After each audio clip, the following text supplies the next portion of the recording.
কোরবানির গোশত ওজন করে দিতে হবে, অনুমান করে দিলে হবে না।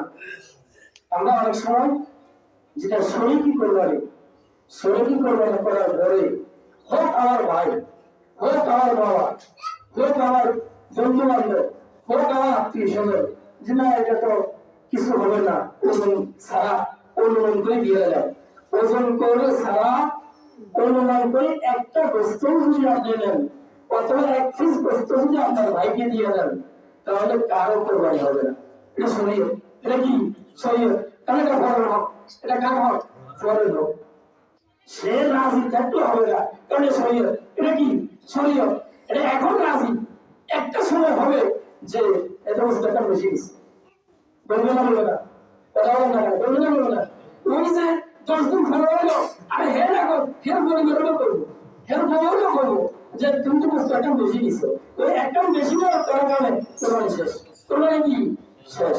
এজন্য এক পিস বস্তু হলে এটা কি করতে হবে? ভাগ করতে হবে, ওজন করে ভাগ করে দিতে হবে।